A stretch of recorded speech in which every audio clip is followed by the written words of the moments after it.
It's the Larry Kudlow Show. Free market prosperity starts here. Now, here's Larry Kudlow. Welcome back, everybody. You know, there's so much economic news out there that we're going to spend the next half hour talking about the economy and the Fed. I think it's justified, and also what these candidates are suggesting. So we're going to John Carney, Breitbart News economics editor and co-author of the Breitbart Business Digest, a must-read, and Joe LaVorgna, my dear friend, former chief economist at the White House National Economic Council, and now chief economist at SMBC Nikko Securities.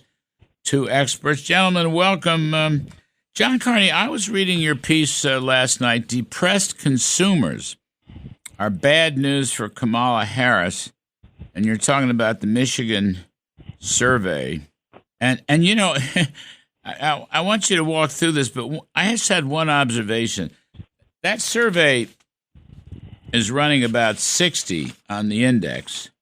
I went back and looked at it because it came out, about a week ago or 10 days ago. During the Trump years, that survey typically ran around 100. In fact, here is the overall sentiment index for July preliminary, 66.0. Now, a year ago it was 71.5, so it's already down. But during the Trump years, it was around 100. So it's running about 35% less than it was during the Trump years. And you're saying that that's a more accurate indicator than a lot of the macro numbers that we got on GDP and inflation and so forth. Walk us through that, and then I want to get Brother LaVorgna to weigh in. Yeah, so one of the things, a lot of Democrats in particular and a lot of analysts have been very frustrated. They say, look, Biden and now Harris should be much further ahead in the polls because the GDP is growing, unemployment is low, there are inflation has come down. And so they wonder, why aren't they doing better? Well, a lot of these objective measures fail to take into account that as time goes on, people weight things differently. And one of the things that's happened is people aren't really concerned right now about unemployment. It doesn't weigh heavily. We have had many years with a brief interregnum during the pandemic when we locked things down where unemployment has been very low. So that is a low priority for people. What is a high priority is inflation. And one of the greatest things about the Consumer Sentiment Survey is it is able to take into account the fact that people's priorities shift. So people are unhappy with the economy right now, even though unemployment is very low. And the consumer sentiment numbers reflect that. And as you said, they are way down from when Trump was in the presidency. And the reason why this is such bad news for Kamala Harris is that they're way down even from a year ago. They're down actually from the beginning of the year. So even though inflation has come down somewhat, we've seen a continuing degrading in the consumer sentiment numbers, which historically is very bad if you are the incumbent candidate or you are the successor candidate for the incumbent party. Well, also, just as a follow-up before we get to Joe, Democrats Democrats are worse. They have less confidence. That's right. Democrat confidence in the future. So to be perfectly clear on this, they're actually a little better.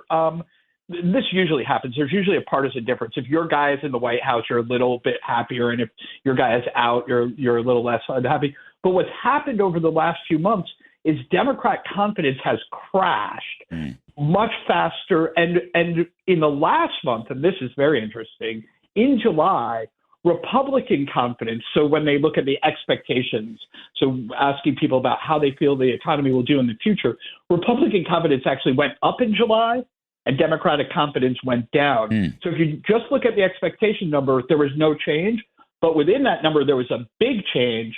Obviously, that's because Republicans are increasingly confident that we are going to get Joe Biden out of the White House. Joe LaVorgna, I have to think some of this poor showing in the consumer confidence is what I call the affordability crisis. Even though the inflation rate has come down, the level of prices has a long tail. It's up 20% over the course of his term, and the level of prices has increased more than the level of, for example, weekly wages or even hourly wages, but especially weekly wages. So that's right. It's too expensive. The You can't afford the Biden economy. Well, the cumulative increase in real income or blue collar wages has been de minimis, basically for the last 36, 40 months. So that's certainly a factor. But I want to move away from the GDP comments or story a little bit, sort of what John was getting at, and that is that if you look, Larry, at the Small Business Sentiment Index, that's also been historically very weak, not particularly dynamic or robust. And on the GDP side, the income numbers we did not yet get for the second quarter, those have been running significantly lower than gross domestic product. And if you look at other metrics, qualitative metrics of business activity from the purchasing managers, the manufacturing indice, purchasing and managers index, or the non-manufacturing, those two are kind of really almost in recessionary territory, similar to what John was saying on the consumer confidence data. So I would say GDP doesn't give you a great picture necessarily of how the economy is performing.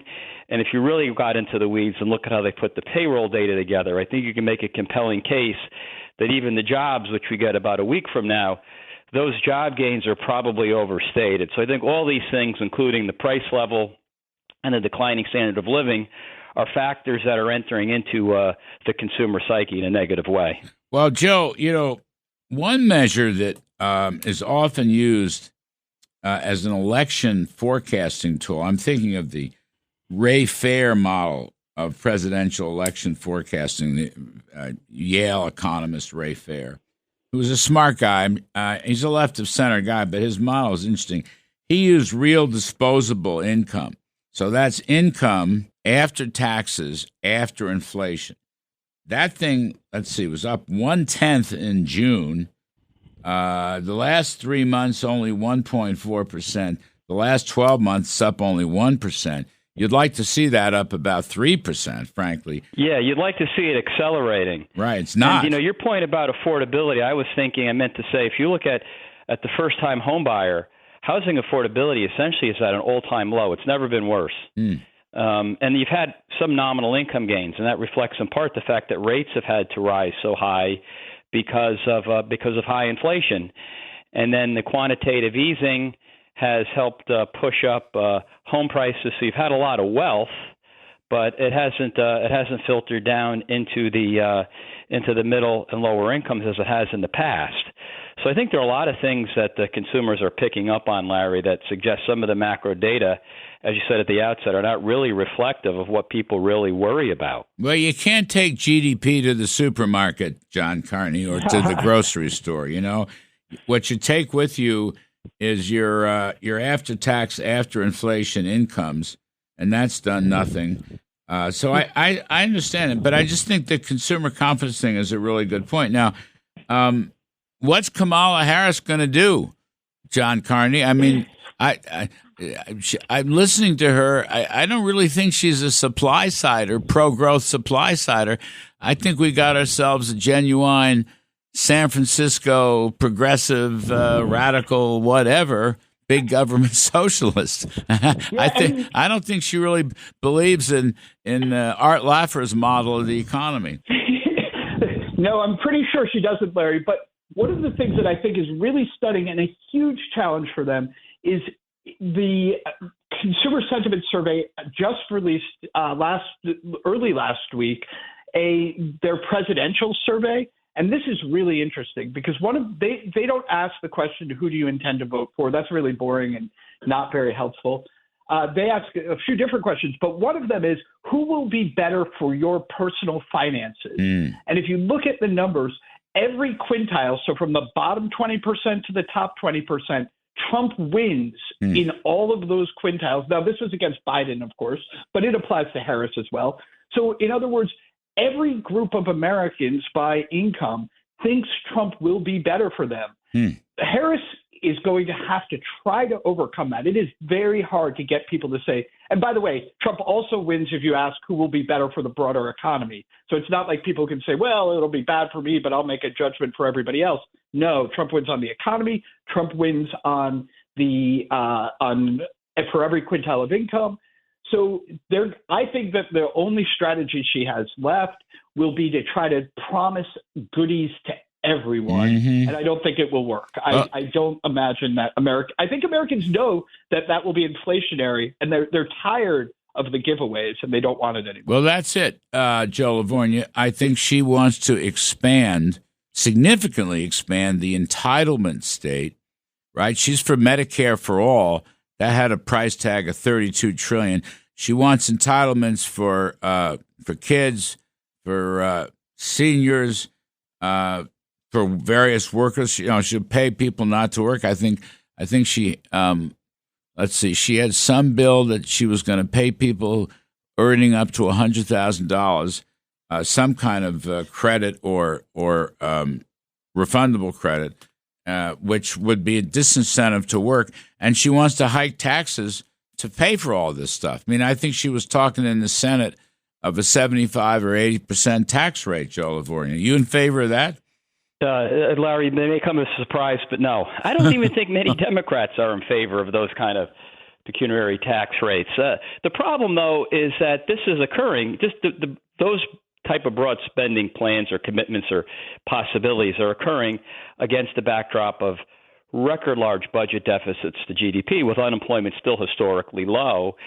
And the fear, I think, among many investors, and this, I think, goes against both sides of the political class, is that huge spending commitments from here, already the budget is on an unsustainable trajectory, is that eventually there could be revolt in the bond market. The bond market vigilantes may wake up at some point and start to price in much higher risk premium and push interest rates very high. The problem, of course, with the tax hikes is that the tax hikes will kill capital formation, productivity growth that'll feed negatively back into wages. So there are some real problems. So I think the market would fear any significant commitment to increase any sort of spending, especially if it's entitlement, because that type of spending effectively becomes permanent.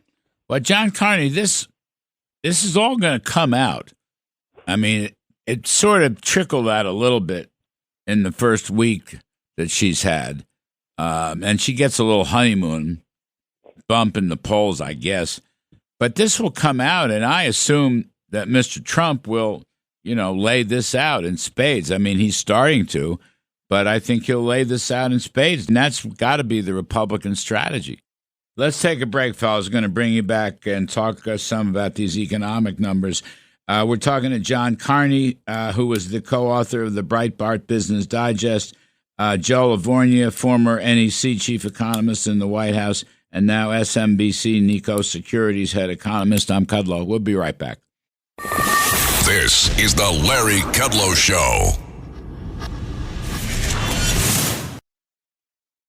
Back-to-school savings are officially in session at Tanger Outlets. Shop tax-free August 2nd through 6th and save up to 70% off the latest school styles. The best of apparel, footwear, accessories, and more. Save at Nike Factory Store, American Eagle, Gap Outlet, Crocs, Under Armour, Banana Republic Factory, and hundreds more. There's always something happening. Discover the latest fun and events all season long. Tanger Outlets, your savings destination. Save on O'Reilly Brake Parts Cleaner. Get 2 cans of O'Reilly Brake Parts Cleaner for just $8. Valid in-store only at O'Reilly Auto Parts. O'Reilly Auto Parts.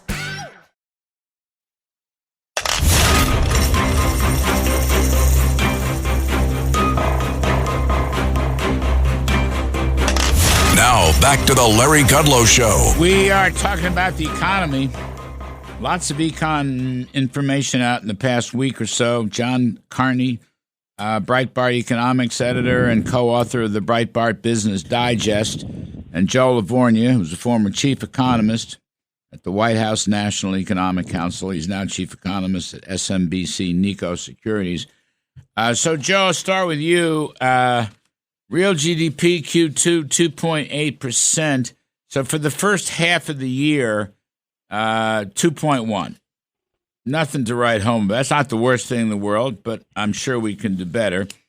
And the inflation rate, the core inflation rate for the first half of the year was 3.3. In the month of June, it was lower than that. Let's see, 2.4%. Right.